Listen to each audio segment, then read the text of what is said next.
What is going on, guys? Really appreciate you stopping in. I haven't posted a ton of mock drafts because you know how they go. Broderick Jones at 13, John Michael Smith at 42. Say it ain't so.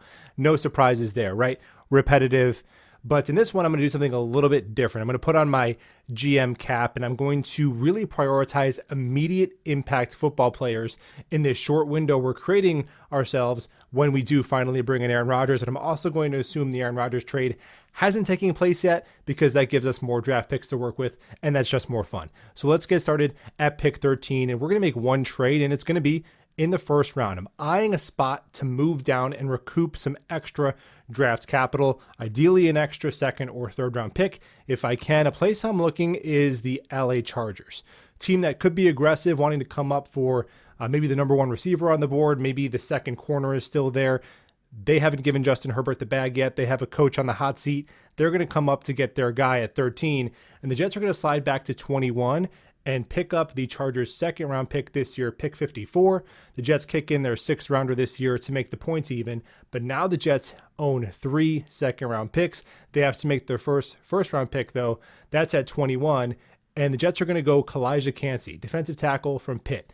Now, you don't see a lot of 6'1", 280-pound defensive tackles starting in the NFL, but I'd also say you don't see hardly any 6'1", 280-pound human beings who move the way that Calijah Kancey does. My goodness, the run defense, not as bad as you think it might be from a guy that undersized in college. Now, he's not smashing double teams against the run. He's not Jalen Carter. That's why he could be there at pick 21. But in terms of immediate impact, you put him next to Quinnen Williams, he's not getting double teamed, and he is going to eat against guards and centers on one-on-ones at the next level. I think he can come in and give you 6 sacks, 40-plus pressures as a rookie, high-impact player. Calijah Kancey is a Jet at pick 21. Pick 42 in the second round, the New York Jets go with Josh Downs, wide receiver, University of North Carolina. 5'9", 175, so yeah, full-time slot guy. Not a freak, not a burner, some of the other monikers you like to hear with wide receiver prospects, but I don't know, how about solid, consistent, productive, reliable? Back-to-back 1,000-yard seasons at UNC, a 72% contested catch rate, disgusting, 3% drop rate, money, underwhelming yak ability, not really a guy you're going to want on those gadget plays, the jet sweeps and the reverses, but we have Mecole Hardman for that. And at $175, not giving you much in the run game. Those are the two downsides, but he is a third down security blanket and a killer in the red zone.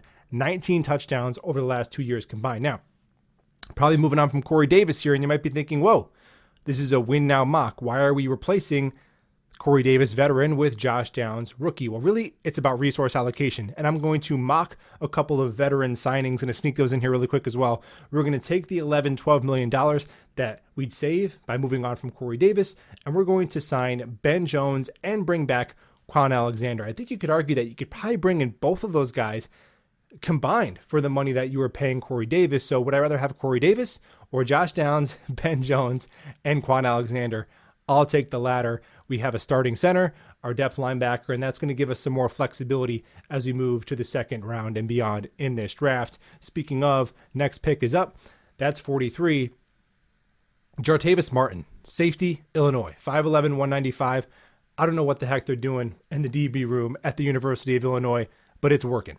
Elite speed in pursuit and a sure tackler makes him the perfect last line of defense as a center fielder. I think he comes in and he immediately possesses the best true free safety skill set on the Jets roster. Maybe Jordan Whitehead's a cap casualty.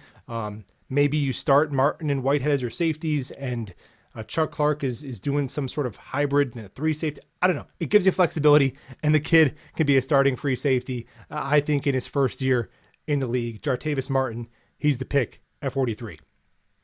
And if you appreciate the video, a thumbs up is an easy way to show it. As we move on to pick 54, the one we inherited from the LA Chargers.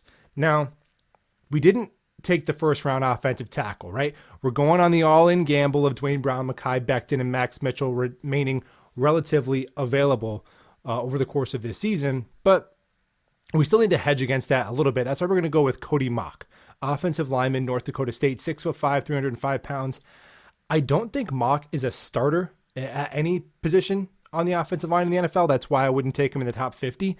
But I think he might be able to be a high-quality backup at every spot on the offensive line. And we know the Jets could certainly use that. A cheap depth at 54 for the Jets. We don't have a pick in round 3, so moving on to the 4th round. Here is where the Jets are going to take their center, Ricky Stromberg, 6'3", 310, who the scouting report is he kicked people's ass in the SEC. Brett Coleman, who is football gospel, in my opinion, really high on Stromberg. The Jets signed Ben Jones and passed on the plug-and-play centers in the 2nd round, but Stromberg can be a backup to Jones year 1 and compete to be a starter in the future. 2 5th-round picks to get to. The first one, we're going to go running back DeWayne McBride, UAB, 5'11", 215 pounds. If you're throwing darts in the late round, I want to throw a dart at either elite traits or elite production if I can. And McBride had the latter more than almost any running back in the country the past 2 years. 1,700 rushing yards last year, over 4 yards per carry. No. 7+ yards per carry, over 4 yards after contact last year. Now, yes, playing at UAB, he faced a lot of schools that had either Middle or Atlantic in their name, okay? But if you're coming from a small school, you better dominate. Max Mitchell, coming out of the Sun Belt, dominated. 4th-round pick.